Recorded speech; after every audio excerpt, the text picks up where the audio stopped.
पूछता है भारत। दर्शकों, आज नेताओं से सवाल करूं उससे पहले मैं आपसे पूछना चाहता हूं, आपसे सीधा संवाद करना चाहता हूं, पूछना चाहता हूं, क्या आप उन लोगों के साथ जाएंगे जो भारत को बांटने पर तुले हुए हैं? भारत को कभी क्षेत्र, कभी भाषा, कभी पहनावे पर बांटते हैं। क्या आप उन लोगों के साथ जाएंगे जो लोग उत्तर दक्षिण भारत के फेर में आपको उलझाना चाहते हैं? क्या आप उन लोगों के साथ जाएंगे?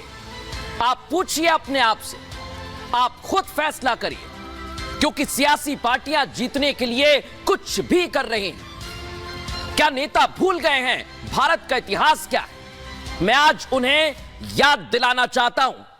विष्णु पुराण में लिखा हुआ है, उत्तरम यत् समुद्रस्य हिमाद्रश्चैव दक्षिणम वर्ष तद भारतम नाम भारती यत्र संतति। समुद्र के उत्तर में, हिमालय के दक्षिण में भारत है, वहां के रहने वाले लोग भारतीय हैं। तो कहां से आ गया ये उत्तर दक्षिण को बांटने वाला संस्कार? आज पूछता है भारत। और प्रधानमंत्री मोदी इस खाई को, जो खाई बढ़ गई है, इसे खत्म करने का काम कर रहे हैं, लेकिन विपक्ष इसे फिर बढ़ाने में लगा हुआ। ये देखिए आप कैसा विकास कर रहे हैं प्रधानमंत्री नरेंद्र मोदी, ये समझना होगा आप लोग। तमिल और उत्तर भारत के लिए किस तरह से काम किया जा रहा है आप देखिए। उत्तर दक्षिण का बंटवारा करता है विपक्ष, लेकिन प्रधानमंत्री कह रहे हैं कि हम मिलाकर चलेंगे, सौराष्ट्र और तमिल का संगम कराते हैं, एक करने का काम कर रहे हैं। सेंगोल की स्थापना नए संसद में की जाती है, लेकिन विपक्ष को आप देखिए, उत्तर भारत के लोगों को कभी कम समझदार, कभी गौमूत्र राज्य, कभी कह देते हैं कि शौचालय साफ करने वाले हैं। ये भारत एक है दर्शकों। मैं फिर कहना चाहता हूं, संस्कृत में हम कहते हैं वसुदेव कुटुंबकम, और तमिल में कहते हैं यदुम उरे यावरम केड़े। और मैं माफी चाहता हूं, क्षमा चाहता हूं अगर कोई गलती हुई हो तो तमिल बोल लें, लेकिन संस्कृत और तमिल दोनों सबसे पुरानी भाषा है और दोनों का मतलब एक है, दुनिया एक परिवार।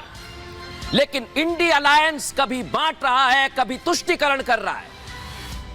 अब देखिए, नीतीश कुमार पूर्व प्रधानमंत्री अटल बिहारी वाजपेयी को नमन किया, लेकिन उसमें भी राजनीति ले आए, उसमें भी सियासत ले आए, उसमें भी तुष्टीकरण का ट्विस्ट डाल दिया। और जब उत्तर भारतीयों का अपमान किया गया, उस पर सवाल पूछा गया, तो कुछ नहीं बोले नीतीश कुमार।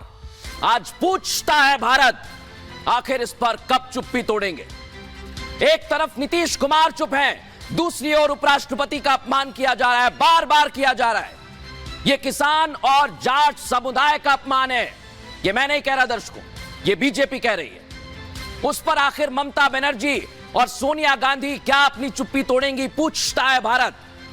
यह आप देखिए, 19 दिसंबर को मिमिक्री की गई, उसके बाद 25 दिसंबर को फिर मिमिक्री की गई, इसे मौलिक अधिकार बता दिया गया। एक बार फिर से ग्राफिक्स ले आइए। अब ये कैसे फंस गए हैं सोचिए आप, क्योंकि मोदी और बीजेपी अपने मुद्दे तय कर चुके हैं।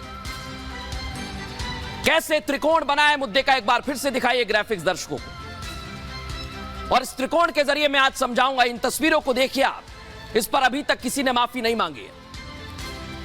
और अब प्रधानमंत्री नरेंद्र मोदी, आप देखिए, बीजेपी ने तय किया मोदी की गारंटी, 51% वोट का टारगेट और 4 जाति बता दी, लेकिन विपक्ष इसमें उत्तर दक्षिण की सियासत ले आया है।